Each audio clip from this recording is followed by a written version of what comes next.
Okay, so we want to get into these tasks of, understanding upper bounds and lower bounds for communication complexity. You might worry a little bit that, like, the definition I gave of, communication protocol is a bit wishy-washy, and it is sort of wishy-washy the way I described it. But, in order to really truly analyze it, especially for the purposes of proving lower bounds, you really need a very, precise mathematical model. And so that's exactly what I'm going to tell you now. The formal definition of a communication protocol, pi. Okay, so a communication protocol formally is a tree, a binary tree with more stuff incorporated into it, but here's a picture. So the nodes of the tree are labeled either by Alice or Bob, and these are labeling who speaks. Okay, so the fact that the root here is labeled Alice indicates that in this communication protocol example I'm giving you, Alice will always send the first message. Now, what happens, when Alice, in a protocol, when Alice is, going to be sending the first message, she really gets a string, X, as her private input. And based on that string, she decides what bit to send in the protocol, either 0 or 1, to Bob. Okay, and therefore, at this node, what you really also need is a function that maps the set of possible inputs, capital X for Alice, into 0, 1, the bit that she would send if her message were in that, if her input were in that set X. Okay, and so now every node will have 2 arrows coming out of it, one labeled 0 for what happens in the protocol if Alice sends 0, and for what happens in the protocol if Alice sends Bob. Okay, and you can see in this picture, the protocol is such that if Alice's first message happens to be 0, then we follow this path, and we get to an A node, which means that at that time, Alice and Bob will both understand that it's Alice's turn to speak again. And there will be another function here, also annotating this tree, mapping capital X to 0, 1. And Alice will use this function to determine the next bit she sends. So she'll again look at her original input, little x, and apply the function from capital X to 0, 1 that's here. And that'll tell her whether to send 0 or 1. Okay. On the other hand, if Alice had sent 1 in her first message, then by virtue of this tree, Alice and Bob would understand that it would be Bob's turn to speak. And he would apply a function from capital Y to 0, 1, annotating this node here to his private input, little y, to tell him whether to communicate 0 or 1. Okay, and the leaves in this tree, which are in these like square boxes, are labeled by elements of capital Z, labeled by the answer set, which from now on is basically going to be 0 or 1. So in this picture, the leaves are labeled by 0, 1, and that stands for the, common answer that Alice and Bob agree upon in the communication protocol once they finish sending messages and they both agree on the answer. That's put into the leaf. Okay, so once again, a communication protocol pi looks like a tree that looks like this, a binary tree. Each node is labeled A or B. The A nodes each have a function from capital X, or n-bit strings to 0, 1. Each of the B nodes has a function from capital Y to 0, 1. And the leaves are labeled by elements of capital Z, or in other words, bits. Okay, so I got a question that says, what does it mean for A to go to A, like the root to the left subtree node? So that means that in this protocol, it happens to have the property that whenever Alice's first message to Bob is 0, they get to this subprotocol, which means Alice speaks again. So it's, despite how I sort of illustrated on the first slide, it's not necessary that the players strictly alternate their messages, that like first Alice sends a bit, then Bob sends a bit, then Alice sends a bit, then Bob sends a bit. It could be that Alice sends a bit, and then Alice sends another bit. And it can even be that like Alice sends a bit, and then depending on whether or not she said 0 or 1, it might be Alice's turn to speak next or Bob's turn to speak next. So in this tree, this example has the property that if Alice's first message is 0, then Alice will send a second message. But if her first message is 1, then Bob will send the next message. Should mention that it's mostly without loss of generality to actually assume that Alice and Bob always strictly alternate sending 1-bit messages, because in the worst case, if you have some smart protocol where maybe Alice sends several bits in a row, well, you can just artificially make Bob send like a dummy or a wasteful bit in between each of Alice's bits. And therefore, if you're not too concerned about the exact precise cost, as we won't be, then if you don't mind it blowing up by a factor of 2, then you can assume that Alice and Bob's messages strictly alternate, and then your tree will be leveled with A nodes, B nodes, A nodes, B nodes, etc. Speaking of costs, here's the natural definition. So given it a little inputs, little x and little y, the cost is just the path length that would be followed in the tree when the input is little x for Alice and little y for Bob. So that forces a path down the tree. Perhaps it's this one, like if you have little x and little y, you might follow this path down the tree. So Alice sends 1, Bob sends 0, and then Alice sends 0, and at that point they both understand that their mutual answer is 1. Okay, and that really should be f of that particular little x, little y, if the protocol is correct. And the cost of a protocol, pi, is the maximum depth of this tree. And finally, the communication complexity of a function f, or the deterministic communication complexity. So the D here stands for deterministic. This little superscript stands for communication complexity. D of f is the least cost pi over a pi that correctly solves f, where the players always correctly understand at the leaf the true value of f of their input, little x, little y. There's a question from the class. Will there be a tree for every n? Good question, actually. So this is this complexity is like a non-uniform model of communication, which means that we just generally talk about we have one specific function on a specific number of input bits n. Like checking the problem of checking equality between two length 100 strings, and we think of the communication complexity of that. Now, it is true that really we generally think of like families of communication problems, like the equality function on more and more bits n, or the disjointness problem on more and more bits n, and then indeed you would have a different tree for every input length n. Yes. You will, like circuit complexity, like generally, each of these trees will, not be like totally different from each other. There'll be some, typically when you construct them, like underlying idea behind them. But yeah, formally, you're going to have a different tree for every communication problem, and in particular, every different input length n. It's a good question. Okay. So,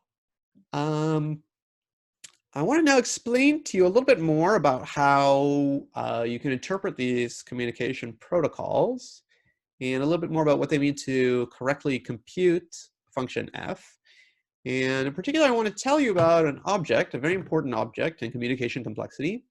Given a computational problem f that you're trying to solve, f, here's my horrible mouse writing, x, that maps a pair x and y to capital Z, there's an associated communication matrix, M sub f, whose rows are indexed by Alice's input set x, and whose columns are indexed by Bob's input set capital Y. And since we're always thinking of like n-bit strings, really, like you should imagine the rows and columns being labeled by all n-bit strings. I guess in my little picture, n is 4. So this will be a very large matrix. It'll be like a 2 to the n by a 2 to the n matrix. And the entry in the row little x and column little y is just the function value, f of little x, little y. Okay, so every communication problem, f, gives rise to a communication matrix, m sub f. And really conversely, I mean, every matrix, let's say every Boolean matrix, you can think of it as a communication problem, particularly if it has, 2 to the n rows and 2 to the n columns. You just put all the answers together in like a big matrix. Okay, so a communication matrix is synonymous with a task that you're trying to solve.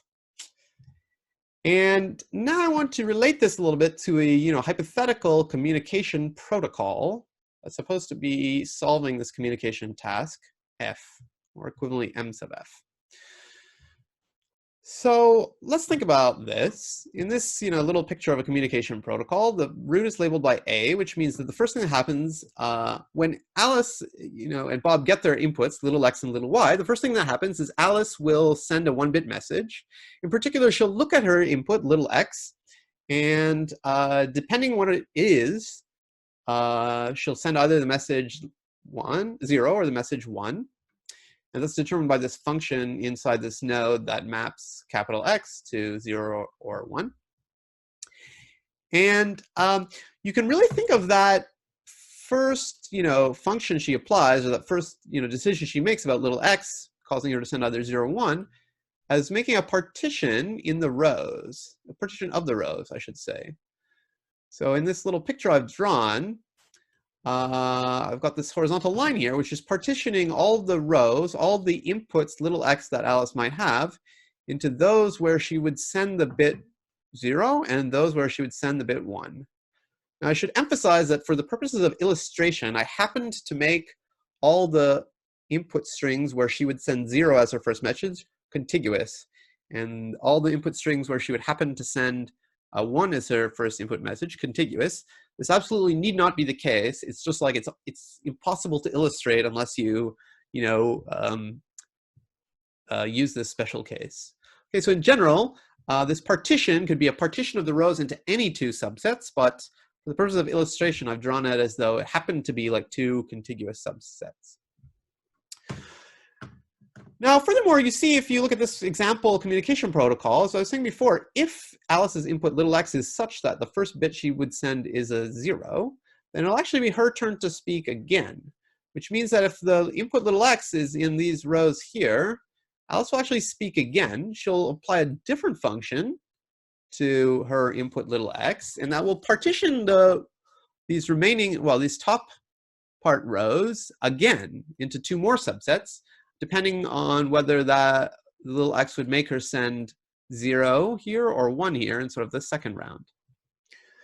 So this second horizontal line here is like, maybe cutting off among all those strings that cause Alice to send a 0 in her first bit, communicate 0 in her first message. Maybe these ones up here are the ones where she would also send 0 in her second message. And these are the subset here where she would send 1 in her second message. And actually, in this little hypothetical example, note that in this case, after she sends her bits, the communication protocol has ended, and they've agreed, in this case, either that the answer is 0, or in this case, that the answer is 1. So in fact, it better be the case, if this protocol pi is correctly computing f, that in fact this matrix here consists entirely, this part of the matrix consists entirely of zeros. Remember, the answers are like written into the matrix here. And so we need, if this communication protocol illustrated on the left to be correct, we need it to like literally be all zeros up here. And we need it to literally be all 1s in this part of the matrix. On the other hand, notice that if Alice's initial input little x, which again you can think of it as a row, was such that it would cause her to say the bit 1 in the first round of communication, then it'll be Bob's turn to speak next. And so Bob will look at his input, little y. He'll apply this function from capital Y to 0, 1, sitting in this node to it. And he'll either send the message 0 or 1. And you can see this also partitions these inputs here into 2 sets depending on Bob's input, little y. So this node here causes a partition that looks like this. These are the columns. I should say up here, actually, these are the columns that are going to cause Bob to, let's say, communicate 0 when it's his first turn to speak, assuming that Alice's first bit was 1. And these are the columns, these remaining columns are the ones on which she'd communicate 1. There's a question, not sure if this was already discussed, but does anything bad happen if f is uncomputable? No, it's perfectly fine for her. Well, first of all, it doesn't quite make sense for f to be uncomputable because it's a fine detail, but remember it's like a non-uniform model. So f is really a function of like a fixed number of inputs. In this particular example, 4 bits for Bob and 4 bits for Alice. So there's no notion of it really being computable or uncomputable because every fixed input length function is computable. And we don't really ever in communication complexity, I don't think, talk about communication problems where like Alice can get as her input a string of an arbitrary length and Bob can get a string of an arbitrary length. We only like think about input lengths that are fixed. So sometimes everything is computable, but furthermore, we also like don't charge at all for computation. So the complexity of Alice and Bob computing these functions that are inside these nodes is not taken into account. Yeah, so it's exactly, to follow up on what was asked in the chat, it's exactly like a family of circuits. You know, these like you have a family of communication protocols, maybe one for each n. If you are trying to solve a natural family of communication problems like f sub n parameterized by an input length n. Right, so when Bob speaks here, just get back to the story, that again like partitions these remaining inputs into 2 sets, which again can be like an arbitrary partition of the columns, but I illustrated it contiguously. And you see here, when Bob says 1, the protocol ends, and they've decided that the correct answer is 1. So that means this, if the protocol is correct, this submatrix here better be entirely filled with 1s. You see, on the other hand, if Bob sends a 0, then they keep going, and Alice will send another message, which will do another partition, and perhaps it will look like this. So in particular, if this protocol is correctly computing a function f, then we know exactly what f is. It has to be the function that corresponds to 0s up here, and 1s everywhere here, and 1s everywhere here, and 0s everywhere here, and 1s everywhere here. Okay, so each of these final pieces corresponding to like a leaf is called a combinatorial rectangle. So combinatorial rectangle is a subset of a matrix, which is kind of rectangular in the sense that it's a cross product. It's a set of matrix entries of the form K cross L, where K is a subset of the rows and L is a subset of the columns. So for example, it's probably going to be a bad color. This rectangle here is the cross product of these rows K and like these columns L. And again, K and L need not be contiguous. Let me put that back. This is K, this is L. But it's impossible to draw, if they're not contiguous. And so you see, at the end, well, let me go back to this picture. At the end, a communication protocol, that tree, really divides the whole communication matrix into some like, Mondrian Style collection of rectangles that partition the original communication matrix into regions where like the entries are constantly 0 or constantly 1. So to say it more in words, like if you have a C-bit communication protocol that correctly, computes some communication function f, and let's say it's deterministic, then you get, you have at most 2 to the c leaves, and so you partition the whole matrix into at most 2 to the c combinatorial rectangles, and each of these combinatorial rectangles is like f monochromatic, which means that the communication function f is constantly, well, it's constant. In particular, when capital Z is 0 or 1, it's constantly 0 or 1 on all those rectangles. Okay, so this is a critical point. So if you have any question about it, please do ask.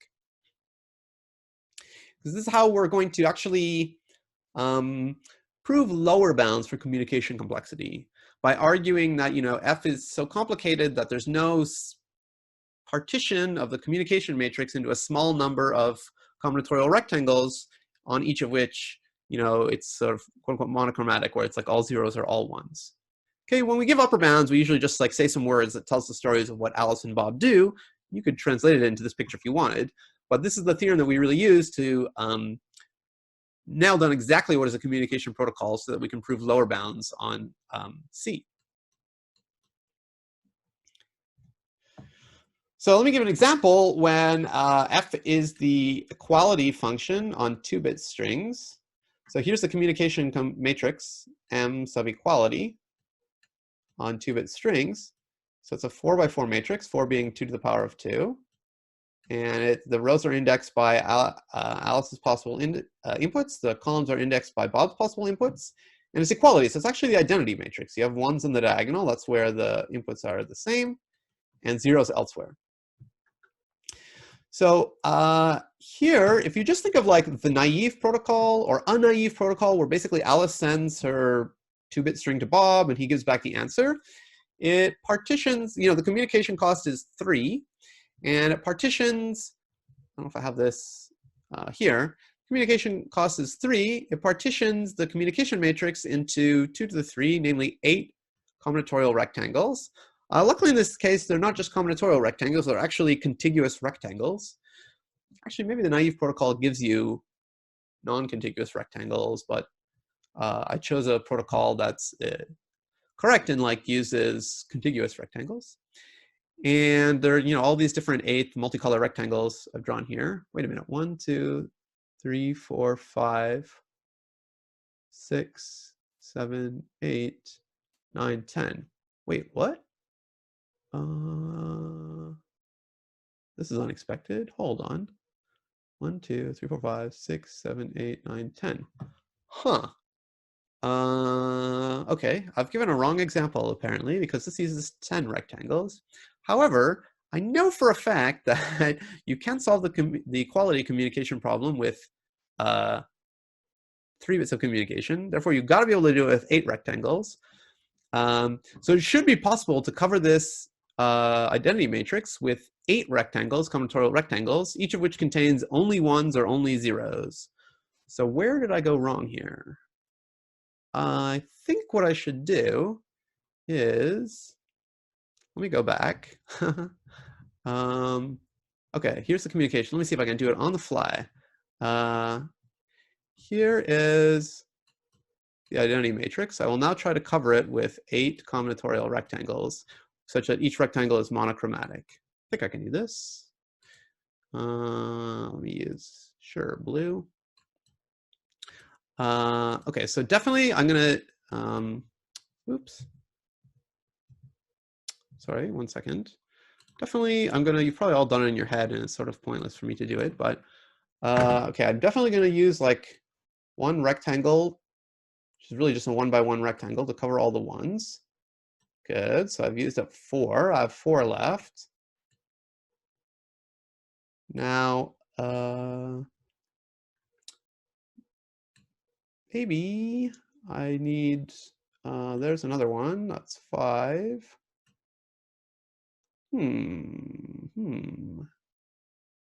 6, this is going poorly because I still have these ones. Actually, there's a further problem, which is that you can't actually just plunk down, somebody said the rectangles in the same row can be combined. And somebody else said, aren't the yellow/blue rectangles 1 rectangle in the rows? Good, that's good. Another, so I'll get that. In fact, another point is you cannot just plunk down a cover by monochromatic combinatorial rectangles, because that does not necessarily actually correspond to a valid communication protocol. Every communication protocol does induce, a partition into combinatorial rectangles that are monochromatic, but not vice versa. But yeah, somebody says, good. So actually,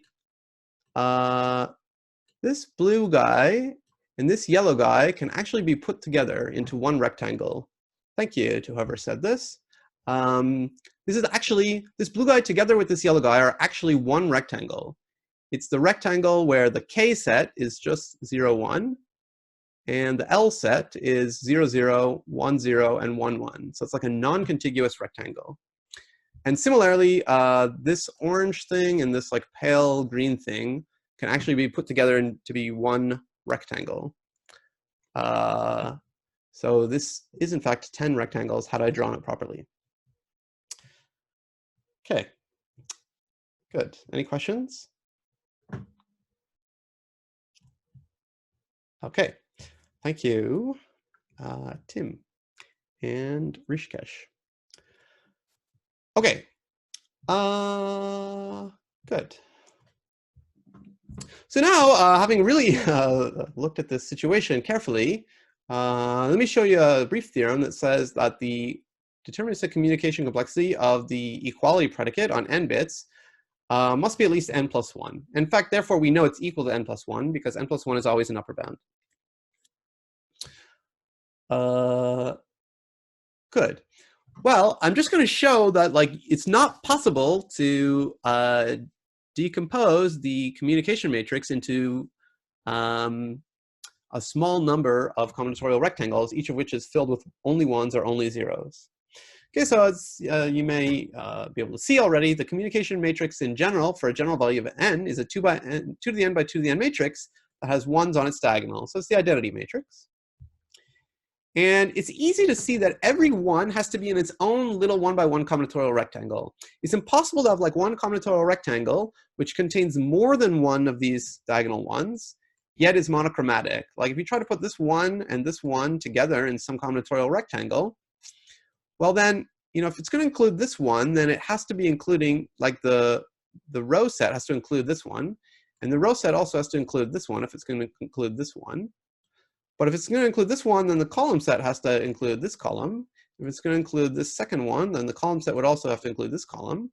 But then, since it's a rectangle, it's a cross product, you would also be getting this 0 and this 0. So you wouldn't be monochromatic.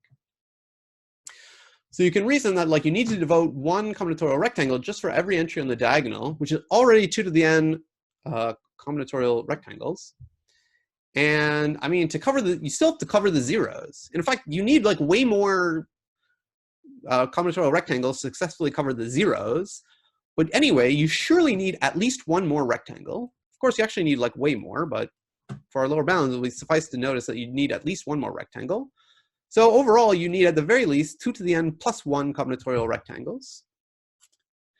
And therefore, you know, the number of combinatorial rectangles you get from a C protocol is only 2 to the c. So you need 2 to the c to be at least 2 to the n plus 1, which basically means that c needs to be strictly bigger than n. So it has to be at least n plus 1. Okay, so that exactly resolves the deterministic communication complexity of the equality problem.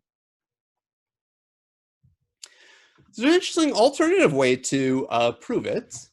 There's a very old theorem in communication complexity due to Melhorn and Schmidt that gives a different way to prove a lower bound on deterministic communication complexity in terms of linear algebra.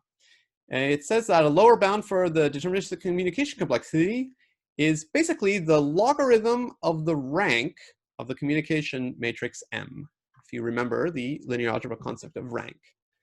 Let's say over the real field. It's actually the lower bound, if you do it carefully, is like log of 2 times the rank minus 1, but same difference up to plus or minus like 1 bit or so. So log of the rank of the matrix is always a lower bound. And before applying that, let me just tell you the proof hint. I can leave this as an exercise for you, but the hint, if you know your linear algebra, you should be able to do it.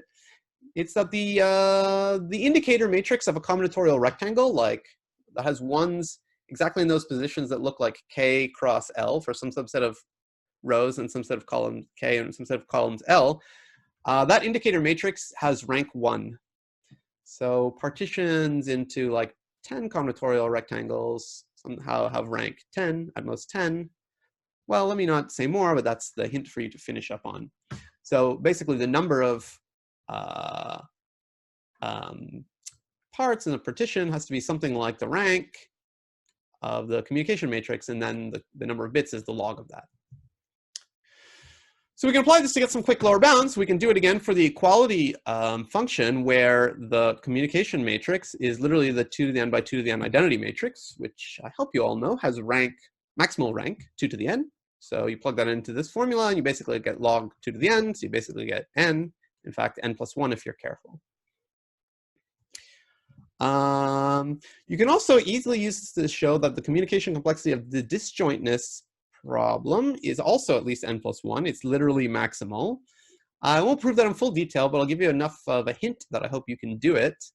The hint is like this. Well, for the disjointness problem on 1 bit, where Alice gets a 1 bit, Bob gets 1 bit, and they want to determine if, as subsets, these are disjoint or not. Basically, they're always disjoint unless both of them get the bit 1. So the 2x2 communication matrix looks like this, which does have rank 2, by the way. It has maximal rank. And then I leave it to you to work out that, in general, the communication matrix for the n-bit disjointness problem is actually like the n-fold Kronecker product or tensor product of this matrix with itself. If you know / remember what that means, and if you know a little linear algebra, you can use that to infer that the rank of this matrix is again maximal. It's 2 to the n, and therefore you need maximal communication complexity, namely n+1 bits of communication.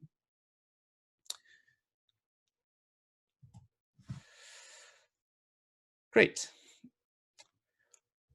There's a question that says, it's strange that we require communication complexity to be an integer. Good point. I often feel this way myself. The question goes on to ask, what if it were actually a non-integer for asymptotically solving a large number of instances of the same problem? Extremely great question. Absolutely true that there's this weird granularity about oh, well, you're sending bits. So every time you send a bit, you pay 1. It's impossible to have a communication complexity of 1.3 or something, which does feel a little bit unnatural. We appeal to this in that weird trick from the lower bound for equality, where we're well, I mean, as soon as the number of combinatorial rectangles is strictly bigger than 2 to the n, it has to be at least 2 to the n+1, you know? So we kind of relied on that. And it is unnatural. First of all, as you say, why are you communicating bits? You could communicate trits or something, and maybe then you could have a communication cost of 1.5. But what you said is even more prescient. The question was even more prescient in that it is ultimately useful, and we'll talk about this, I think, a teeny bit in the next lecture on information theory and information complexity, to imagine repeated, the parties having to repeatedly solve many communication tasks, and then amortizing the number of bits of communication they need per instance of the task, and then you can have communication complexity that's not an integer. In fact, as I won't talk about, I'll mention it now since the question was asked. I alluded to before, one of the more famous and challenging theorems in communication complexity is that the randomized communication complexity of disjointness is still omega n. And the best way to prove that uses information theory. And this disjointness is somehow, as I mentioned before, it's the big n-fold or, well, with a negation at the front, of n little tasks, the little task of computing the and of x1 and y1, the and of x2 and y2, and so forth. That's sort of computing, they have to compute n copies of this 1-bit communication problem, and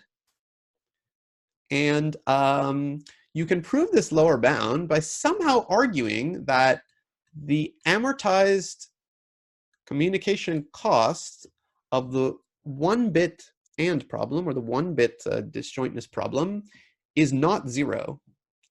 It's at least some universal constant, 0.001, and from that you can somehow infer, using information complexity, that the overall cost is linear in n.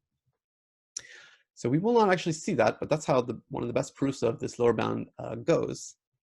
And it does involve sort of non-integer communication cost. So great question. Okay, just while I'm on this subject, I want to mention one of the most famous conjectures, and well, yeah, definitely one of the most famous conjectures in communication complexity. It's almost one of the most famous conjectures in CS theory, in fact. It's called the log rank conjecture. Very famous conjecture made by Lovász and Sachs back in 1988. And it simply asks if this is basically also an upper bound if you tolerate polynomials. So is it true that the deterministic communication complexity is always upper bounded by polylog the rank of the communication matrix? And to be honest, this question is mainly of interest for aesthetics' sake, I think, because as I mentioned before, and we'll mention again, honestly, deterministic communication complexity is not the most interesting kind of communication complexity, but still, it's such a, you know, clean question that it's intrigued people for a very long time.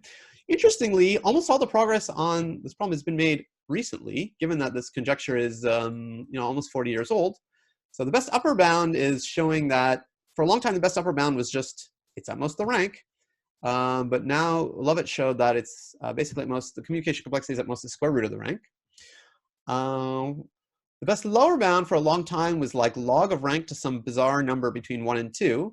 But recently, Mika Goose, Tony Patassi, and Tom Watson showed that it's at least basically log squared the rank.